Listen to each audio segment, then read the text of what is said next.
senhor, essa pessoa e mamãe. Não sei quem é essa da foto aí, não sei quem É é. aniversário de alguma pessoa, da Eu não sua mãe, lembro. não? Não, tá do meio. O Não senhor e é, mamãe. o Neo Ulisses isso aqui não, né? Não sei, o senhor devia ser alguma coisa. Vocês deviam ter sido de alguma coisa dessa pessoa. Porque tiraram foto juntas. Não é Ulisses, não? Do Laís? O que vocês foram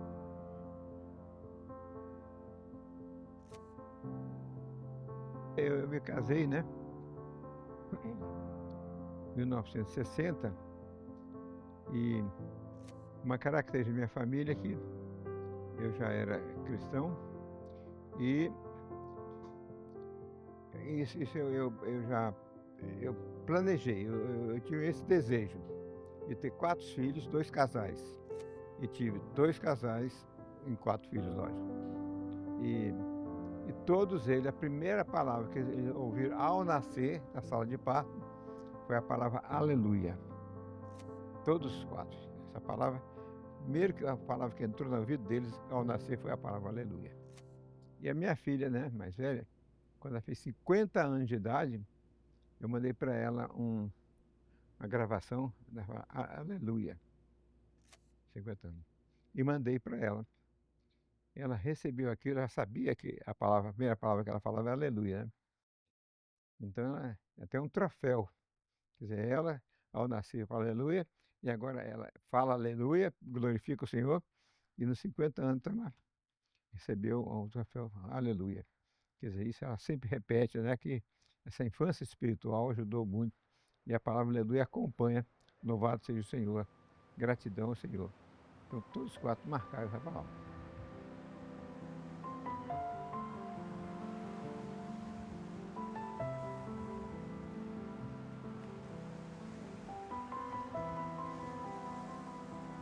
E esse desenvolvimento de Freud, essa jornada de Freud, a família em que Freud estava inserido era uma família muito peculiar. E então, eu também, outra coisa eu pensei, vim um atrás do outro, para eu criar todos os 4 ao mesmo tempo, que nessa época eu já amava estudar comportamento humano, estudar e analisar. Eu via famílias desagregadas, desestruturadas, e via famílias estruturadas. E procurar verificar o parâmetro por que a família era estruturada e porque. Então, eu lembro quando eu estava para casar, eu chamei uma pessoa, um cristão, e tinha uma família bem estruturada. Ele tinha 3 filhos. E eu pensei assim, olha, estou para casar, o senhor poderia me ensinar como é que é um casamento, como é que é uma família, né? Ele falou assim, passa o fim de semana em casa. Eu falei, não, quer que o senhor me explique? Não, não, isso não se explica, isso se experimenta. Verdade, gente. Sim ou não?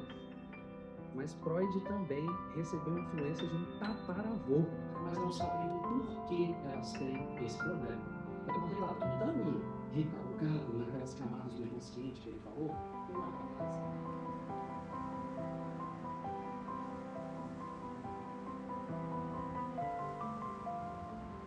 Aí fui passar o fim de semana com a família. Eu estava com 23, 24 anos para 25. Aí eu já tinha formado o primeiro curso, né?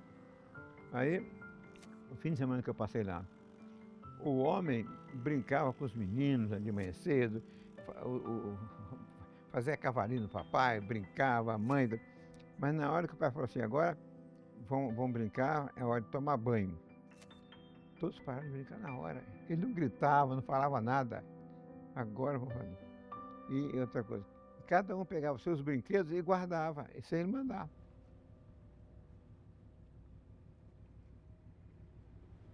Tá brincando ali e tal, rolava no chão e tal. Então eu observei, né? A mãe dizia assim, olha, agora a hora de tal. Vinha, estavam brincando lá na rua. Filhinha, mamãe está chamando. Eles vinham com alegria. Não vinha assim, mamãe chata, na hora boa da brincadeira me chama. Não. Eu fui anotando aqui, mas por que esse casal tem isso? Na reunião da igreja, no domingo, eles sentavam lá na frente. Mamãe, estou com vontade de ir no banheiro. Você esqueceu de fazer xixi em casa antes de vir? Mamãe, esqueci. Os outros fizeram, não sei, eu distraí, não fiz xixi. fazia xixi antes de ir para a igreja, para não ficar incomodado. Certinho. Aí a mamãe também compreendia, a mãe compreendia. Ela falava, não dava branco nos meninos. Então eu aprendi austeridade de pais e autoridade de pai. De onde veio essa autoridade? Mas o casal é um casal. O homem, ela diz assim, é um privilégio ser esposa deste homem. E os mandamentos do Senhor não são pesados. Submissão ao marido. Quer dizer, o marido que eu tenho, qualquer mulher que eu sair tem um marido igual a esse. Só falta adivinhar o que a gente quer fazer. Então, me ama.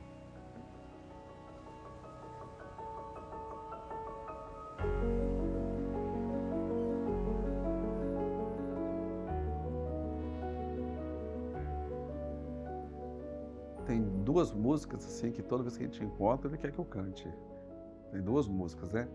Tem uma música que eu compus alguns anos atrás que é o que nos une é muito mais do que as nossas diferenças. O que nos une é muito mais que as religiões.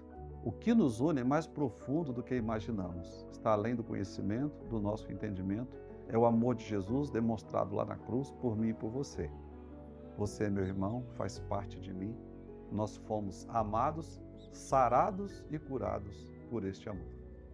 Essa é uma que sempre ele pede para cantar. E a outra eu fiz uma música para minha esposa, né, para Juliana. E aí, toda vez que a gente vai estar junto, ele quer que eu cante. O nome dela é Juliana. Ele também falou sobre o nosso casamento, meu e Juliana, então ele falou sobre as alianças.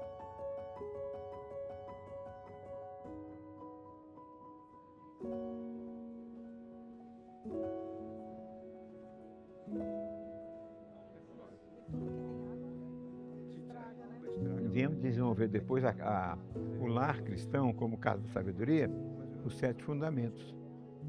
Bom nome, esse casal tinha um bom nome, tinha a graça de Deus habitando, não discriminava ninguém, não censurava, é um casal humilde, humilde, tinha o temor do Senhor e tinha o princípio da honra. Então, quer dizer, esses meninos nasceram ali com princípios internalizados no silêncio da comunhão da casa, e os meninos foram absorvendo do pai todos esses fundamentos e tornaram, quer dizer, é uma coisa silenciosa que passa de pai para o filho, pai ungido, pai um servo do Senhor, mãe um servo do Senhor, a graça do pai passava para os filhos.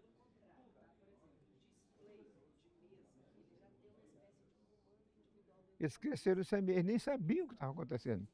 Mas todos eles se tornaram grandes homens lá, e mulheres na vida adulta. Então isso eu tomei como referência. Mas também visitei casas que o pai estava na televisão assistindo a novela, o menino lá no banheiro, fez cocô duro, não saía, gritava, papai, espera aí, eu acabar de ver o capítulo da novela para depois socar o menino. E esse menino desenvolveu traumas, que não era só correr, não sentia ser amado, não sentia ser importante. São 2 lares que eu comecei a estudar no comportamento do ser humano. Então, eu entrei no casamento com essa visão, mas teórica, que eu vi, mas não tinha praticado ainda. Então, no começo, eu não conseguia pautar isso na minha vida. Mas, com o tempo, eu fui verificando, meu pai não me deu isso, porque ele não tinha que me dar. Eu não aprendi isso na minha família. Era minha família toda desestruturada. Eu não tinha isso. Eu tinha uma angústia de ter uma família bem estruturada, mas como fazer? Eu queria, mas não sabia. Aprendi, mas eu não praticava ainda. Eu tinha que praticar com meus filhos. Tanto que quando eu casei, a primeira menina que nasceu é mulher. É a Norma Lúcia, nome igual da mãe. E hoje ela é professora da Escola de Medicina e foi no meu lugar. Ela foi minha aluna, minha monitora, minha assistente e agora é professora lá, no meu lugar. Ela coordena o curso básico de medicina. Está para aposentar agora. Eu fui criando assim. Então, consegui dar aos meus filhos um certo padrão, mas não ideal.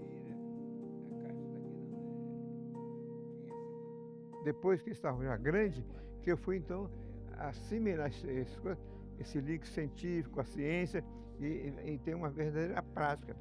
Aí vem o sentimento de culpa. Por que eu não fiz direito? Mas aí eu falei, não, eu não sou culpado do meu passado. O meu passado, meus problemas de família e tudo, quer dizer, como eu faço história, eu não posso mudar a minha história. Mas como eu vejo a minha história do passado para o futuro, eu posso mudar. Tomar atitude que eu não ter sentimento de culpa. Então os pais que me ouvem, por exemplo, eu sempre consigo. Ah, mas meus filhos estão grandes, estão perdidos nesse mundão. Você não tem culpa, você não recebeu dos seus pais. Você não teve um lar estruturado com na Bíblia com uma fonte de sabedoria.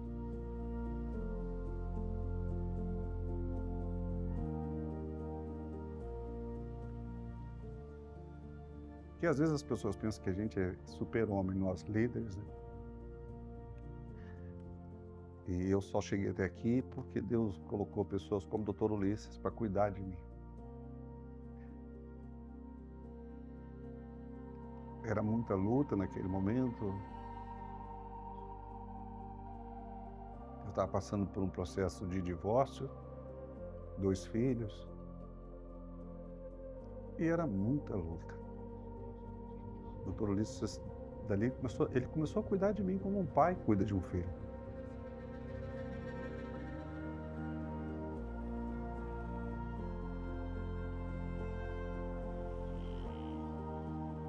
Há um chavão evangélico que eu aprendi cedo e preguei sobre ele durante mais de 60 anos, Provérbios 22, 6. Ensina o menino, instrui o menino no caminho que deve andar, até quando envelhecer, não vai se desviar. Mas como se estão desviando? Como é que é? A Bíblia mentiu ou nós que falhamos?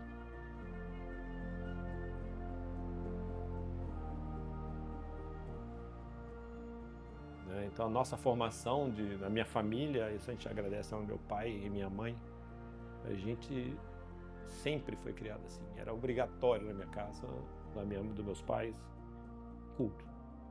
Meu pai dirigiu um culto, sempre que estava em casa.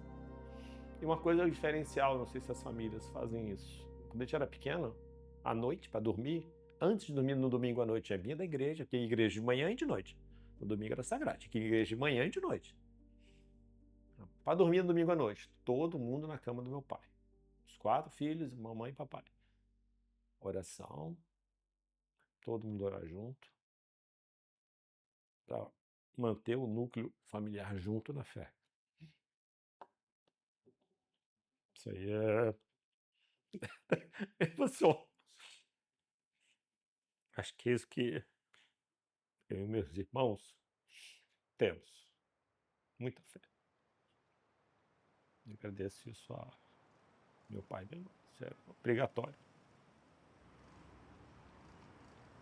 Eu sempre, quando é Dia dos Pais, eu costumo mandar uma mensagem para ele. E eu sempre falo para ele sempre será meu herói.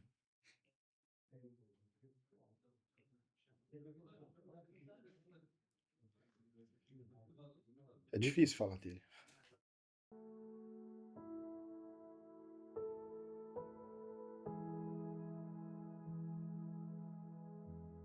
Outro dia ele mandou um zap para mim, que estava muito orgulhoso, eu estar trabalhando novamente com ele. Aí ele me quebra.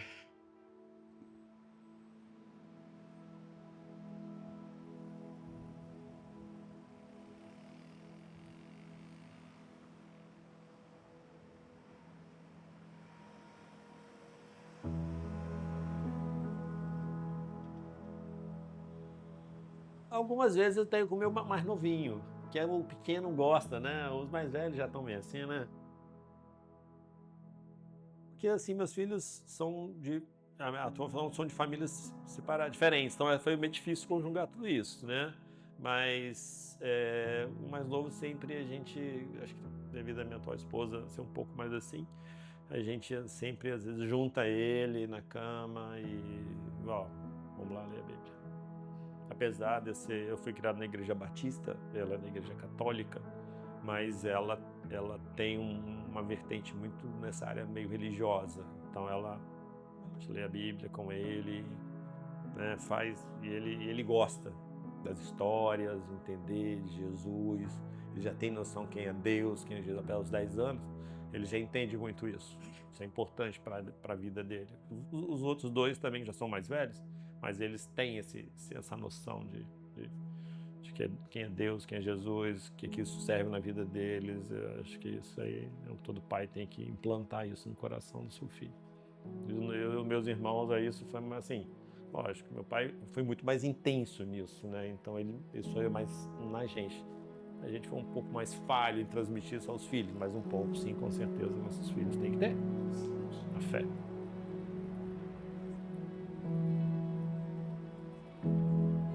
Uma coisa que ele fala também, né, sobre os 7 fundamentos da Casa da Sabedoria. Eu nunca ouvi falar dessa forma, com essa abordagem, o que ele traz aqui pra gente, os 7 fundamentos da Casa da Sabedoria. O que é isso? Aí ele vai lá e fala, né? Bom nome. Provérbios 22, né? Bom nome. Ele fala da graça. Ele fala de não discriminar. Ele fala de prudência. E explica e executa no seu dia a dia.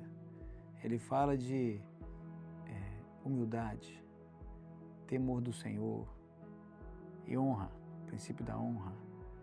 Eu tive muitas boas experiências com cada um desses elementos, né, sendo inclusive de maneira muito doce confrontado por ele, que é o Dr. Ulisses, para aprender, até porque a aprendizagem, o discipulado passa por esse processo de forja.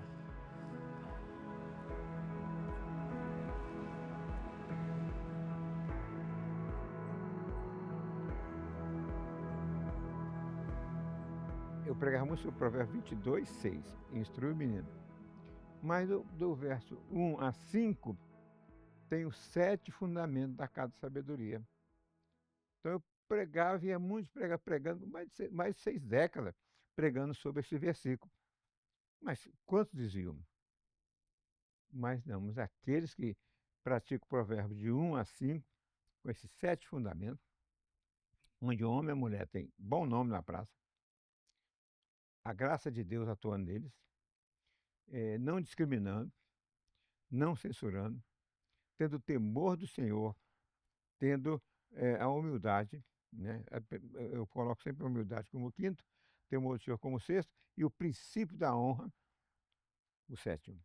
A criança do ventre da mãe até os 7 anos, nesse ambiente, ele internaliza esses princípios, quer dizer, fica dentro dele, e a sua conduta na criança adolescência, aí vai sair de dentro para fora.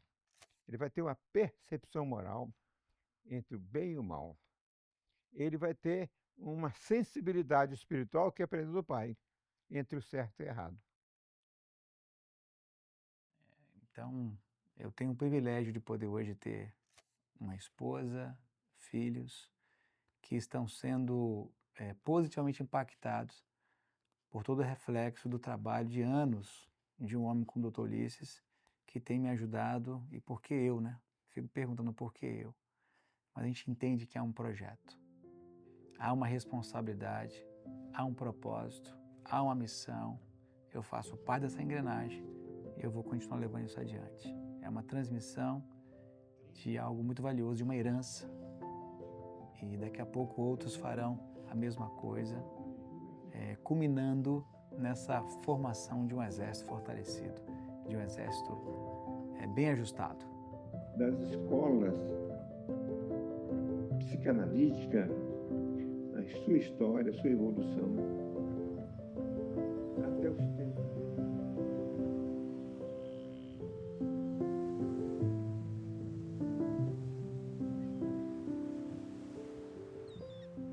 Então ele vai ter um livre-arbítrio bem apurado, chamado o filtro da personalidade. A personalidade foi bem estruturada nesse lar, com esses 7 fundamentos. Então ele, quando chega na fase adulta, ele tem um filtro no sistema nervoso dele. Aonde vem as coisas erradas, ele pega, não, isso aí não. Isso aqui eu posso. Examinar tudo, pegar só as coisas que é boa. Então ele tem esse chamado filtro, que dá a ele uma capacidade de percepção moral entre o bem e o mal. As coisas erradas e as coisas certas. Então esse era um indivíduo ético. Vai respeitar o direito do outro, vai saber até onde ele pode ir, e que vem do princípio. Então, ele agora, aos 7 anos, 7 anos em diante, ele pode ser instruído no caminho que ele já aprendeu.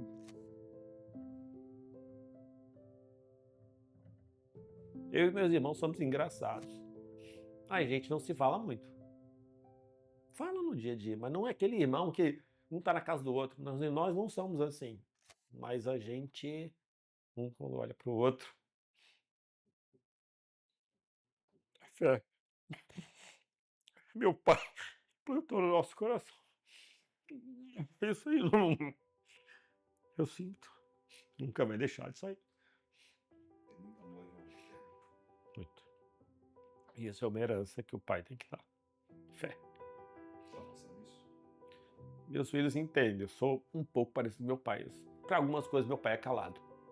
Meu pai é extremamente calado para certas coisas. Eu também sou um pouco assim, calado para certas coisas. Mas meus filhos, eles entendem. Num gesto, numa palavra, né?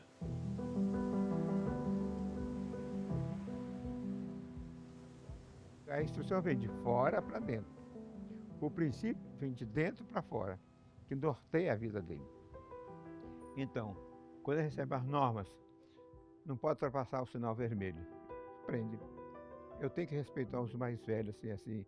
Eu tenho que respeitar o professor. Eu não posso pegar as coisas alheias. Quer dizer, então, as normas sociais vêm de fora para dentro. Os códigos vêm de fora para dentro. Mas como eu vou instruir uma criança com as normas sociais? Essa geração que está aí, eles não obedecem às normas sociais, eles fazem as normas sociais. Mas então, aquele que recebe essa casa de sabedoria, a família estruturada, então ele tem esses princípios dentro dele, que vai nortear a vida dele. Então, isso eu aprendi com minha família um pouco tarde, porque eu não pude ensinar tudo isso para meus filhos. Agora, na fase de adulto, quando eles cresceram, eu fui aprender, tem uns 30 anos que eu aprendi isso, eu já estou com 60, então eu estava com 30 anos quando eu aprendi isso. Então eu não pude passar para eles aquilo que eu fui aprendendo lentamente.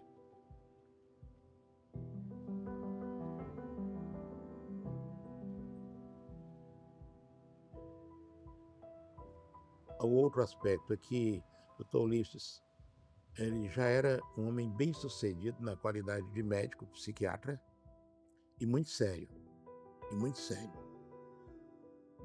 Porque não basta apenas a pessoa se dizer cristã.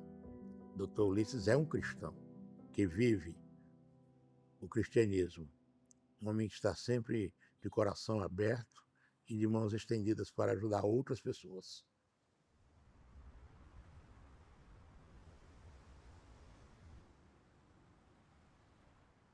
Quando eu estava estudando comportamento humano, eu estava insatisfeito de ver.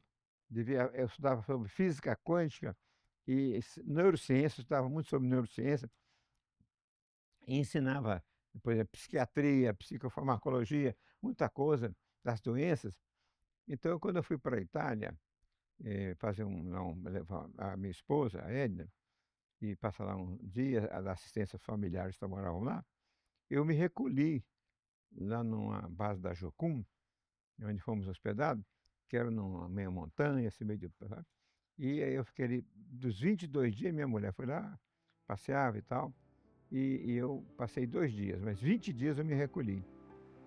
Oração, Bíblia e clamar ao Senhor, porque eu precisava entender algumas coisas que eu precisava. Então, aí Deus foi me falando, mostrando dentro da Bíblia, aí tornou-se tão claro a Bíblia para mim.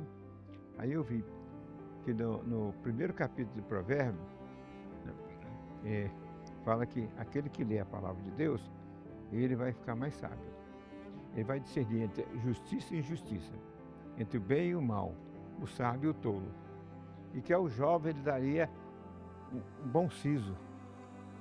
E aquele que meditasse nessas palavras, até os enigmas de Deus ele ia entender. Uma versão fala isso, até os enigmas de Deus ele vai entender. Capítulo 1. Enigma de Deus, eu conheci o enigma de Salomão, de Sansão, né? Do leão que morreu, o morto, o mel, tá ali. Mas enigmas de Deus. Cheio de fome de justiça, misericórdia, pacificador, Meu Deus, meu Deus. Bem-aventurados os pacificadores, porque eles serão chamados filhos de Deus. Se eu entro numa contenda para pacificar, eu sou chamado filho de Deus.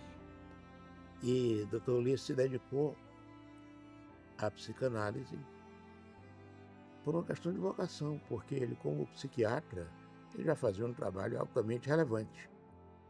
E eu creio que quando ele abraçou a psicanálise, é porque ele viu esse veio da psicanálise, principalmente juntar os conceitos de psicologia, de psiquiatria e na psicanálise baseado também na teologia, principalmente na teologia paulina.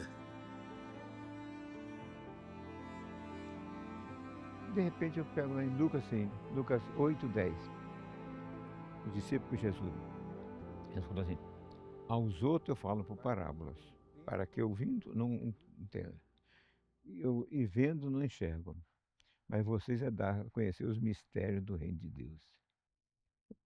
Eu sou do reino de Deus, sou filho de Deus, eu não sei nem o mistério do reino de Deus. Senhor, como é que é? Aí, e lendo a escritura e tal, aí veio na minha cabeça, vou lá, capítulo 2 de Provérbios, excelência da sabedoria, misericórdia, olha, li isso, quantos anos eu li isso aqui? A excelência da sabedoria. Chegou no capítulo 3, meditando, eu encontrei 12 fundamentos para fazer um discipulado. Capítulo 3 de Provérbios fala em discipulado, aquela voz. Aí foi lá, e Jesus começou, né, o seu ministério aqui, anunciando, ide fazer discípulos.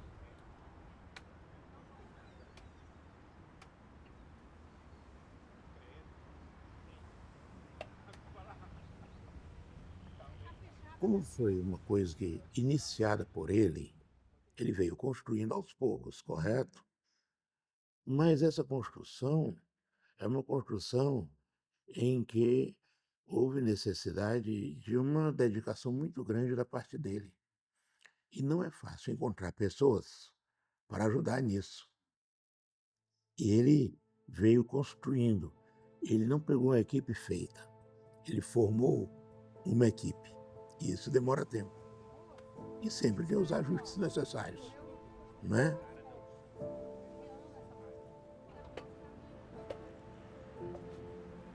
E nessa de se aprofundar em si, sobre si, entendendo que a palavra de Deus é uma estrutura extraordinária de alavancar essa beleza do aperfeiçoamento, essa beleza da descoberta.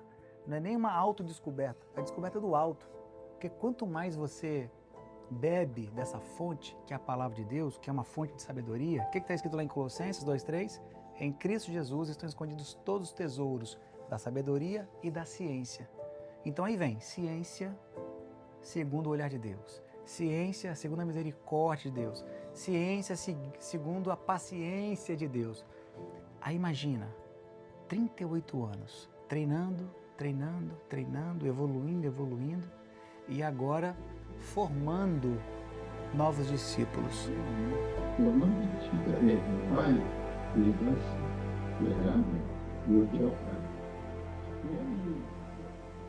Porque Ulisses, ele foi uma pessoa aqui na cidade que há 20 anos atrás, mais de 20 anos atrás, o conhecimento de psicanálise era zero aqui no estado do Espírito Santo, totalmente zero. E Ulisses, quando ele aparece trabalhando como um psiquiatra, ele trabalha como um psiquiatra, mas ele trabalha como um pastor. 42 anos depois, nesse período em que Lacan despontou, aí não é pegadinha não, para ver se alguém aqui vai censurar o som. Olha que bagunça, olha como é que tá isso, ninguém aqui censura. Sem censura. O ambiente, quanto menor o nível da censura, maior o nível de insights. Sim ou não, gente? Quando nós estamos em um ambiente à vontade, e aí eu quero explicar para vocês o que é insight. Ele contempla uma passagem de Mateus. Quem sabia disso aqui? Não precisa levantar a mão, não. Aí o complexo de desenvolvimento infantil e sobre coisas... Salomão lá falava lá atrás, capítulo 3. Então, um exercício na época, os acadêmicos, dizer, pega o capítulo 3 e forma 12 fundamentos para fazer um discipulado. Eles fizeram lá, as casas fizeram 12 fundamentos. Capítulo 4, né? Que é o justo, né? O servo de Deus é como uma aurora. Vai à noite, vai clareando até ser dia perfeito. Então, eu vou meditando naquilo ali e tal. E o capítulo 5, capítulo 6, é maravilha. Capítulo 8, aí fala, falei, meu Deus, como isso é maravilhoso. Capítulo 9, eu parei no capítulo 9. Está lá no capítulo 9. A sabedoria construiu sua casa e colocou nela 7 colunas. Outra versão fala 7 fundamentos. Outra versão fala 7 selos. Aí eu peguei no verso 3, eu vou saber quais são os 7 fundamentos. Não tem nada, aí muda de assunto. Fala sobre os 7 fundamentos, mas não explica. Não. Falei, meu Deus, então tem 7 fundamentos. Uma casa de sabedoria. Puxa, meu pai, minha casa era uma bagunça, desestruturada. Na casa daquele servo que me ensinou sobre o casamento, era a casa de sabedoria. Os filhos dele nasceram tudo uma beleza. Eu acompanhei aquela vida, aqueles meninos. Peraí, uma casa de sabedoria? E bate daqui, lê a Bíblia para lá e para cá. Vai passar uns 5 dias mais ou menos. Aí, pum, ensina o menino. Aí fui ler o livro de Provérbios 22. Chego lá, capítulo 6, verso 6. Capítulo 22, verso 6. Pá. Ah, peraí, o verso 5, eu fui ler. Está lá no primeiro verso, 22, capítulo 1, verso 1. O bom nome. Depois, a graça de Deus. Deus fez o rico e o pobre. Os dois o fez. Não discrimina. Não censura. Depois fala sobre humildade. Depois fala temor do Senhor. E termina com o princípio da honra. Falei, 7 fundamentos aqui.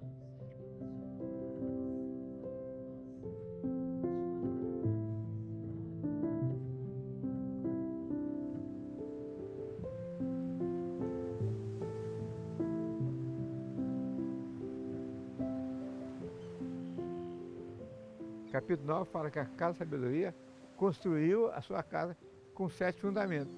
Mas não fala, não explica. O capítulo 2 explica. Aí vem a neurociência e diz que a criança, no ventre da mãe até os 7 anos, ele internaliza os princípios que na casa o pai e a mãe vivenciando, há um entrelaçamento de uma energia, de uma virtude quântica que passa do pai para a mãe, marido e mulher, um para o outro primeiro. E os dois passam para o filho. Está na barriga já. Aí tem experiência mostrando que isso é real. Então vai absorvendo já, porque a audição é que desenvolve primeiro lá no feto. Então tudo que a tristeza da mãe, a alegria da mãe, a relação com o papai vai chegar, a mulher está feliz, então o menino recebe aquela felicidade. Sente-se amado, importante desde o ventre da mãe. Não numa compreensão do que é ser amado, mas a sensação de ser.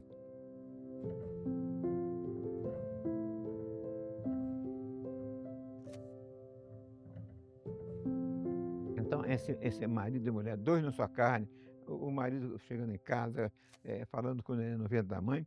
Então, isso vai gerando essa energia, porque o pensamento, hoje está provado que tem energia. Tem exames laboratoriais que provam, se eu estou pensando uma coisa muito ruim, o gráfico do meu pensamento é um. Se eu estou desejando bem a alguém, o gráfico do meu pensamento é outro. Se eu tenho algumas experiências até mostram que até a água na casa onde tem muita discussão, muito tema, a cristalização da água, os cristais não são tão bem normais como da água onde há um ambiente desse jeito. Então, contenda dentro de casa é a destruição dos filhos, a desarmonia dos filhos, que deságua nos filhos. Os pais passam para o filho no silêncio.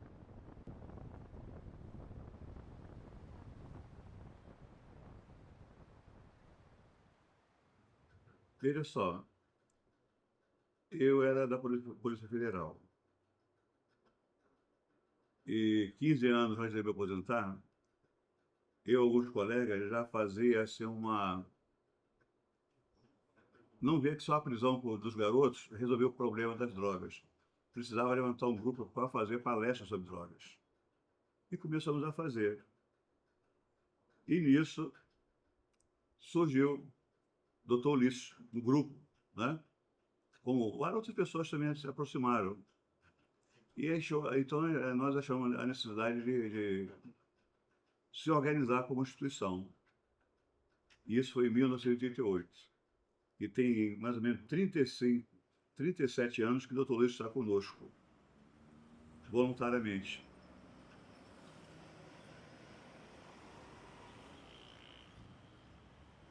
Só abrir aqui, vai ser no YouTube.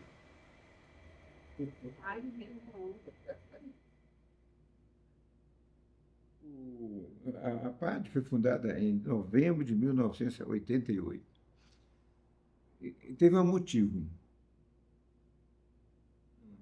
policial da Polícia Federal, ele trabalhava esse mundo, eu trabalhava também com dependentes químicos. Eu trabalhava com menino de rua, muito dependente, e ensinava sobre dependência química. Eu já tinha feito uma comunidade terapêutica lá no bairro da Serra. Em 1976, eu fiz a primeira comunidade terapêutica do Espírito Santo, baseado no livro de David Wilkerson. Lembra dele? Sim. Que escreveu A Cruz e o Punhal. Então, era como que uma extensão do David Wilkerson aqui. Desafio Jovem era o nome. Que no mundo todo é o Desafio Jovem. Criamos lá tudo. E só que lá tivemos uma dificuldade de instalação, porque logo que nós começamos a mexer com essa comunidade, alguns das drogas e tal, mexendo na máfia, já tinham umas máfiazinhas pequenininhas, e não queria que eu fizesse aquilo lá. Mas então nós tivemos que registrar na Polícia Federal. Exigir que tivesse um médico coordenador. Aí eu entrei como médico coordenador, psiquiatra, né, e etc. E fundamos lá. Ficamos lá um ano. Quando chegou no ano de 1967, os traficantes foram lá na comunidade, arrebentaram tudo, tiraram todos os dependentes, levaram, estragaram máquina de escrever, tudo, destruíram tudo. Nós fechamos então. Nesse meio tempo, o Roberto trabalhando na Polícia Federal. Eu ia na Polícia Federal para ver essa documentação. E depois houve uns problemas também nas igrejas aqui, e o Roberto, que é da Polícia Federal, ele também ajudou a resolver os problemas. Mas verificou que estava crescendo o número. Então, o que nós podíamos fazer? Aí, encontrando daqui, fizemos uma reunião na igreja presbiteriana aqui de Vila Velha, né? Então, faz lá e tal, uma dificuldade, as pessoas mais idosas não tinham tanta compreensão, tanta abertura para isso. Aí foi uma reunião, duas reuniões, até que o grupo convenceu que a igreja desse um apoio para esse negócio. Aí veio a Igreja Batista, deu um apoio lá.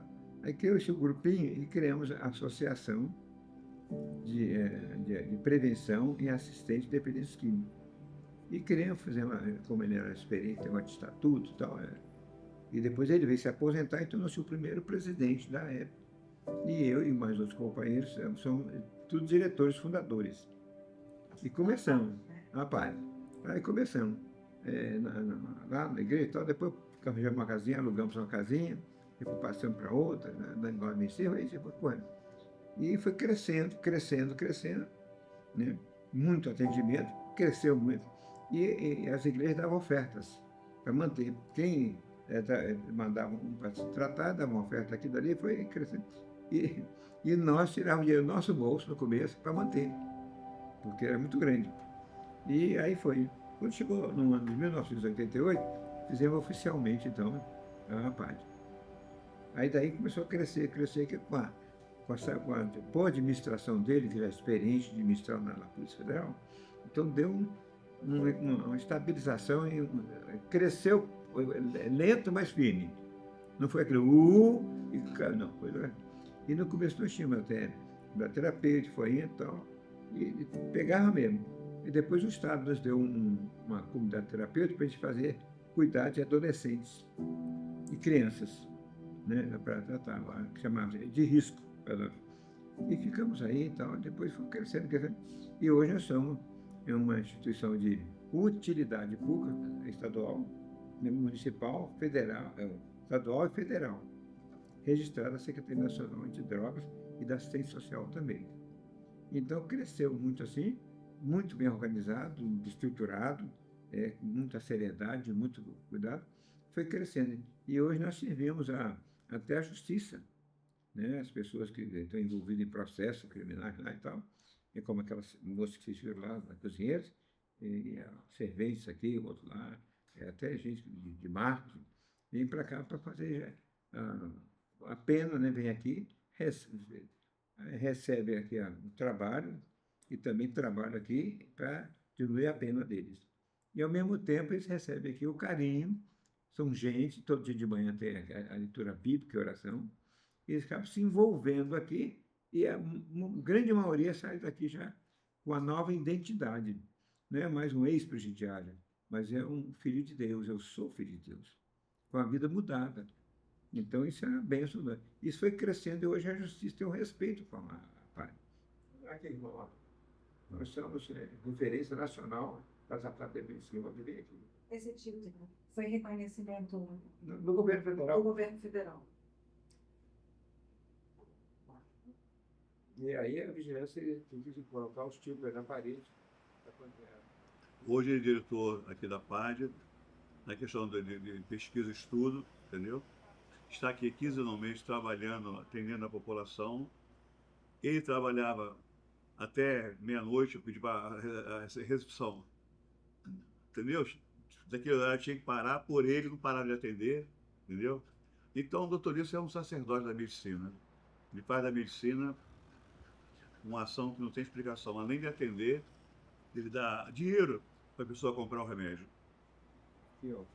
Esse local aqui é fazer terapia espiritual, terapia musical, tudo aqui é feito nesse espaço aqui.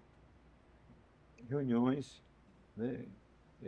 Artes marciais também, tem um professor de artes marciais para poder a meninada aqui desintoxicar. É registrado pelo Conselho Nacional Antidrogas.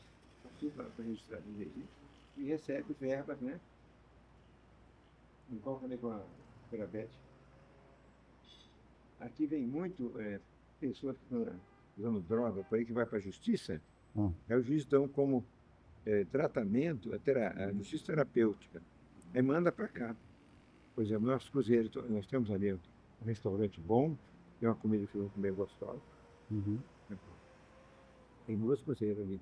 São detentos, chegam de manhã, ficam na cozinha preparando tudo. E com o tempo aqui elas se convertem, que tem leitura da Bíblia todo dia, e a palavra de Deus aqui. Elas se envolvem, tem esse ambiente, é bem respeitado, né? E tudo. Então é uma evangelização e a justiça, então, fica muito grato por todos que passam aqui. O índice de identificação espiritual deles, eles não são mais ex-presidiários, eles são servos de Deus. E isso considera a justiça através dos anos, que foi 11 de novembro de 1988 fundamos aqui. Tem 37 anos. Então, o conceito já é bem sólido. Você constrói-se um nome através de N serviços prestados. Social. Tudo aqui é filantrópico. E temos convênio até com o SUS para poder dar receita, remédio atualmente agora. Mas depois de muitos anos conseguimos um convênio com o SUS. Muitos anos. Mas foi difícil. Batalhamos acho que 10 anos para fazer isso. Persistência, né?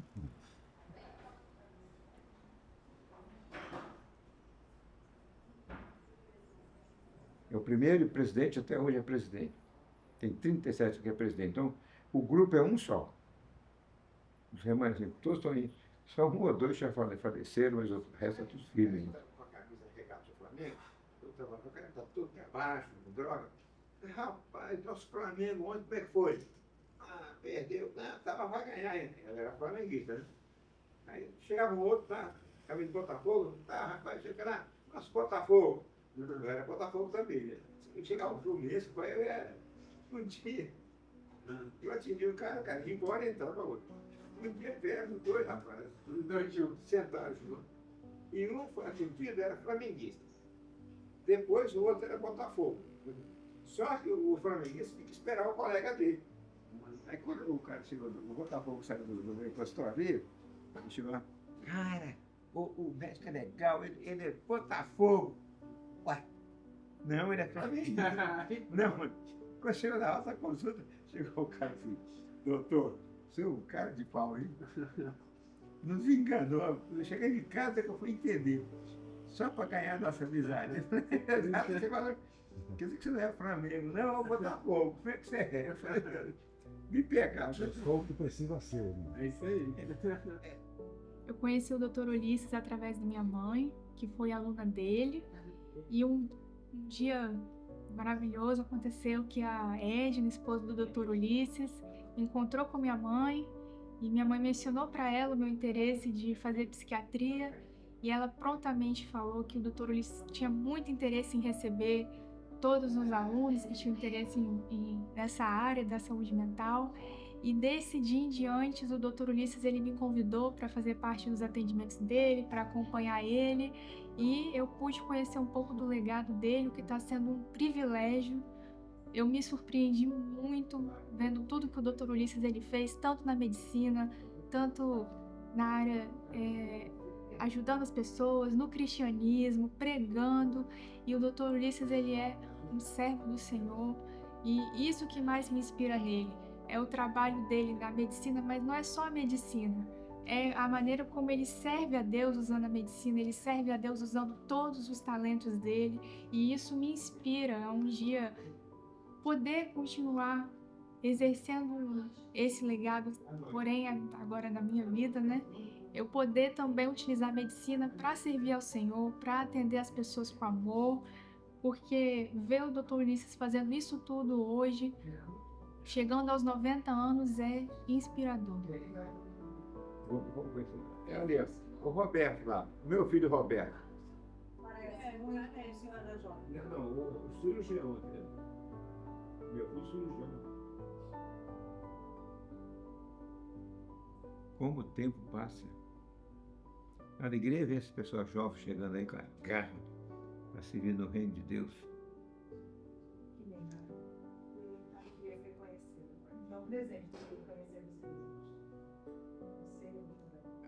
A mãe dela é uma gracinha de gente. E a família toda, né? Acho que ela é. Sim.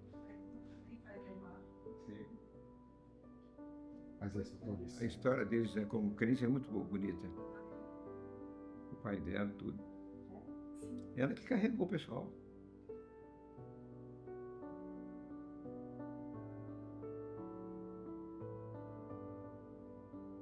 Você ensinar essa geração o que é um salto quântico dentro da pessoa e o entrelaçamento do quanto essa energia que está, que hoje você vê a tecnologia toda hoje, é um avanço. O que é isso?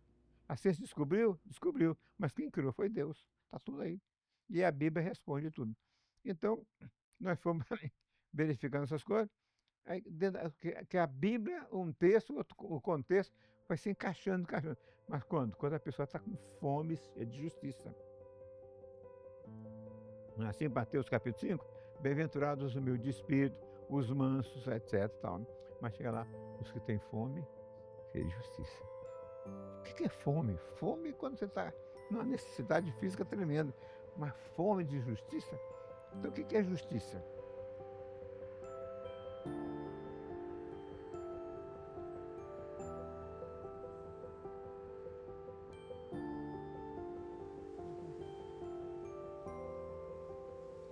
Oh, Deus, Deus, Deus, Deus, Deus.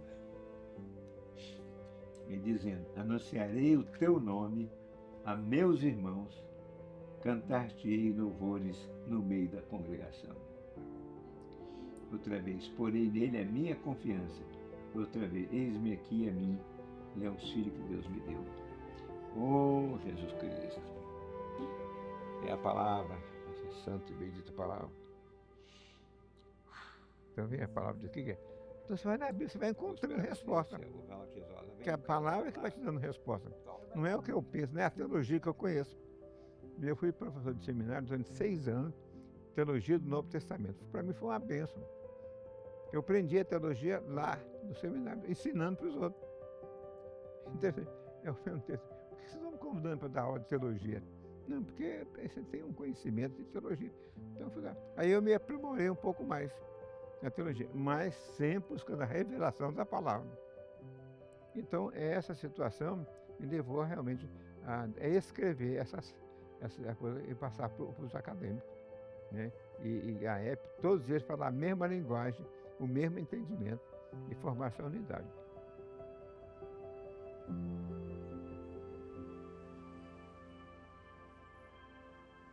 Então o Ulisses, ele atendeu, ele veio para preencher uma lacuna.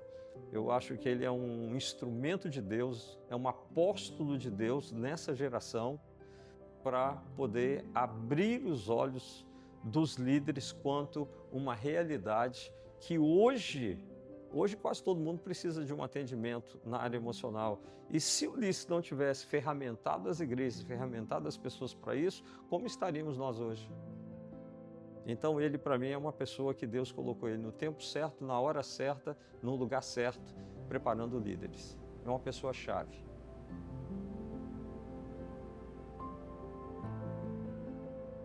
E ele desenvolveu isso com muita sabedoria. E nisso, o curso de psicanálise desenvolvido por ele, principalmente a sua equipe, é diferenciado ao meu modo de ver.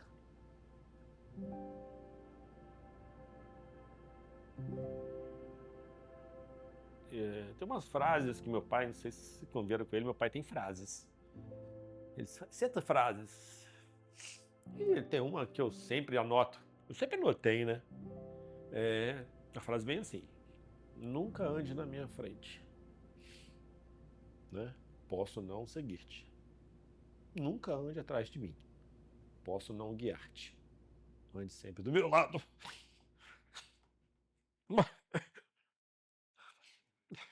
Frases, não sei se é de autoria dele, mas sempre falou: filho, guarde isso para você.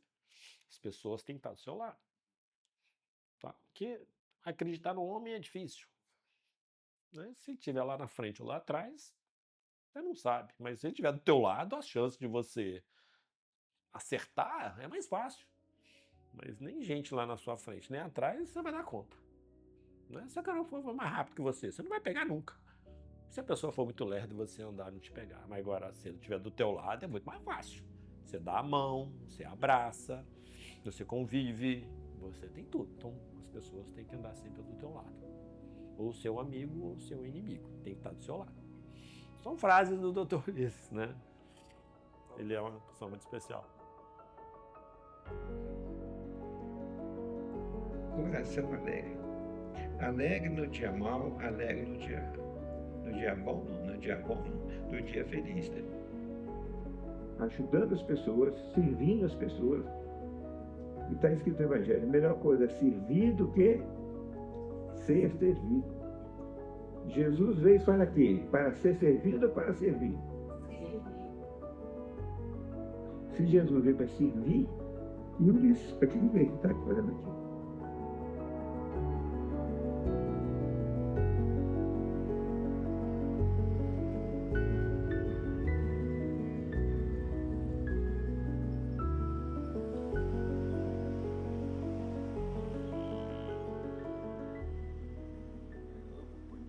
Toda foto eu faço isso. Aqui. Esse negócio. Isso aqui é raro. Que é eu e a Norma aqui? É. Mas aonde é isso aqui? Ah, a casa do papai. É? Só que eu não estava comigo essa foto, não. Você lembra disso aí? Você lembra disso aí, pai? Vem, só na praia.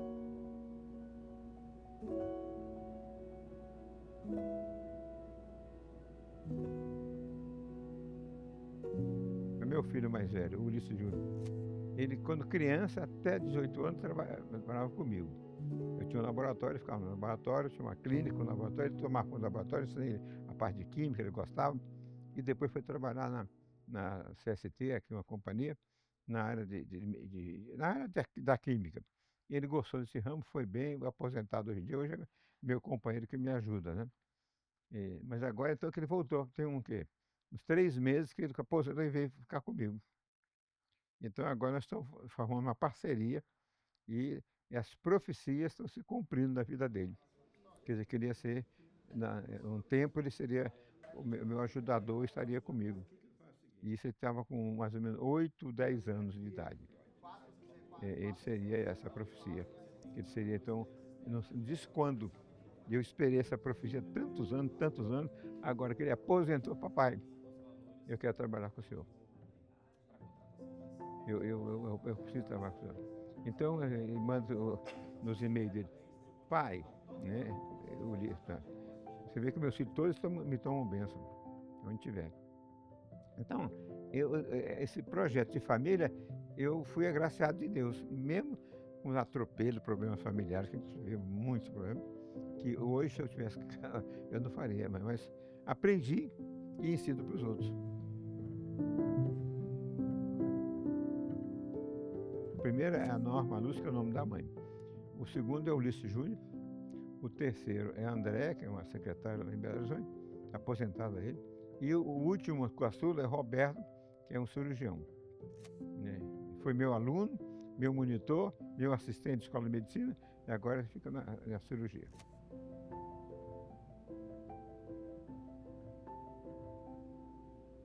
Sou filho dele, caçula. Ele diz que minha mãe não queria meu nome. Quando nasceu, depois do tempo lá, eu erraram os nomes. Meu irmão mais velho não parece com meu pai.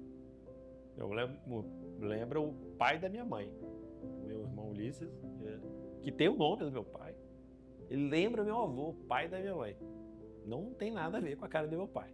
E eu, por último, dizem, né? Eu também acho que em alguns momentos eu lembro muito do meu pai, que então os nomes estão meio trocados. Mas como meu irmão veio primeiro, herdou o nome, né? Aqui é a foto, eu e a minha irmã mais velha, né, no colo dos meus pais. Essa foto é bonita. Sempre gostei de olhar para essa foto. Essa foto aí sempre gostei. Essa é a foto do time que ele jogava lá em Belo Horizonte. Sabe a escalação dele? Não, não conheci ninguém que jogava bola com ele. Meu pai nunca apresentou esses amigos ou colegas, né? Mas ele falava muito desse jogo que ele gostava de jogar bola, né? As histórias, o campeonato que disputou.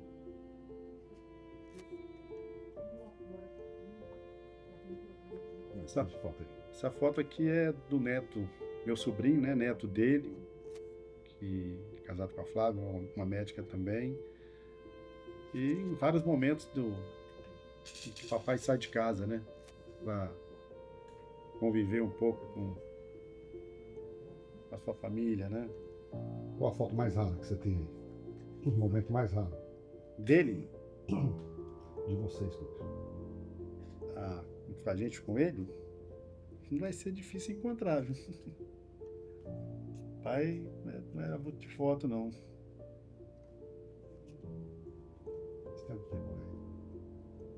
Com a gente eu trouxe, não. Tem essa aqui, né? Aquela do Pico Moleque, você achou? Aqui, ó. Aqui é ele com a minha mãe e o Tiago e o Matheus, 2 netinhos. Raros momentos de lazer. Ele fazer isso aqui é uma coisa rara, viu? Isso aí.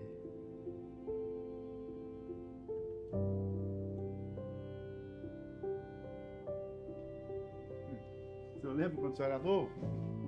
Nem lembra disso. Eu era novo? Eu não posso rir que vai tremer a imagem. Seu Roberto. Que Roberto, pai? Esse aqui é o Matheus e o Tiago. Pois é, mas aqui, ó, eu pareço com o meu cara do Roberto. É a cara do Beto. E aí, você lembra dessa foto? Lembro. Você e a Norminha. Lembra dessa foto? Mas as fotos que estavam comigo, eu punha a data. Pera aí, pai, calma aí. Você lembra dessa foto aqui? E eu, a Norma e... Norminha. Norminha, cabelo comprido assim? Comprido assim.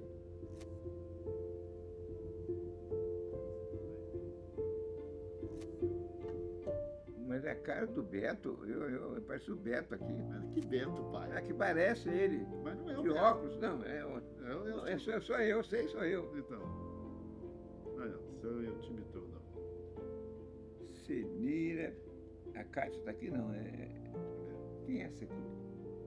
Essa aqui é a Andréia, pai. É a Andréia, tá, cabelo grande. É a Andréia. Ó, Senira, a Oliceia. A irmã dela, tia Senira, mamãe, Rafael, Andréia, Rafael, Paulinho, Mayra, o Paulo, Paulinho. Norminha, tia Helena, Ricardo, o senhor. a Aqui é o Luciene, Roberto, aqui é o Roberto. Que Roberto, papai, que é o senhor, cara. Não é possível.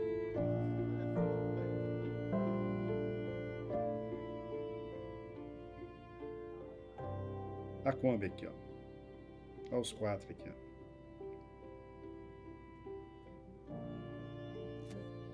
Acabava o culto da igreja, botava na Kombi, Santa Casa, parava o carro embaixo da árvore, entrava para dentro do hospital e simplesmente largava nós e mamãe lá. Voltava algumas horas depois, a gente já só de fralda, sem roupa. Assim, ele, agora vamos almoçar.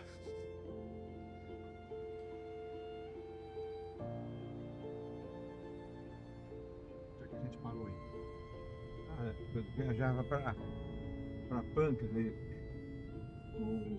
O Roberto e o Ulisses Júnior tinham uma idade aí de 5 a 10 anos por aí, nesse período. Então eu vinha sexta-feira à tarde, porque saí do colégio de manhã, e à tarde a gente saía de Vitória, vinha para Pancas. Eu ficava no hospital, tomando conta do hospital e o médico lá, na sexta-noite, sábado e domingo.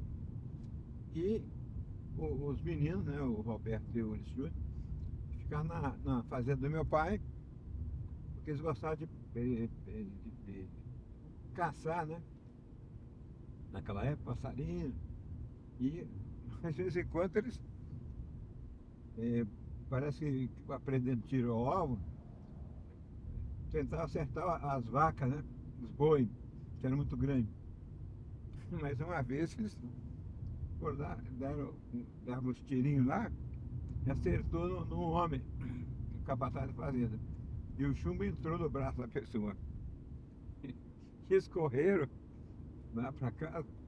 Aí o meu pai, o avô dele, deu um sabão nos dois, que era ele, o Ulisses Júnior e um primo chamado Rafael.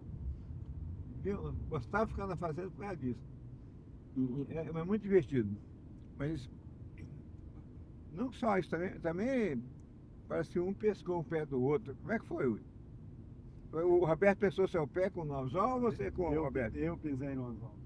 Ah, o anzol de quem? Do Roberto? Não sei se era meu ou do Roberto, sei que eu pisei no anzol e o anzol não sai, né? Fica preso. Aí a vovó falou assim, senta aqui e deita a cabeça no meu colo. Nós sempre passamos as férias na terra dele, nas férias de junho, final do ano. A gente ia pra fazenda do meu avô, ficar lá 3 meses enfurnado na fazenda. A gente era pequeno. Numa dessas, meu pai tinha uma Kombi. E vim embora, chovendo, tinha um morro na saída de Pancas, e a Kombi começou a derrapar. Derrapar, e meu pai tentando subir o morro com a Kombi não ia, minha irmã lá atrás, ó, massa.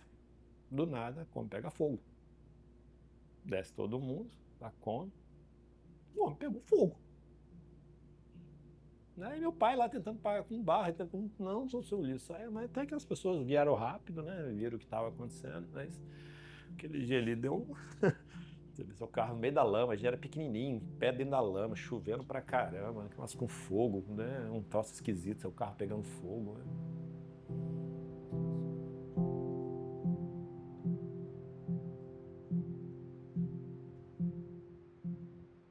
E o doutor Ulisses, ele fala assim, ó, se eu sou assim, como cobrar do outro? Eu não posso ser mais hipócrita. Eu tenho que viver esse evangelho, como ele é. E quando ele se mostra falho dessa forma, ele gera esperança para nós.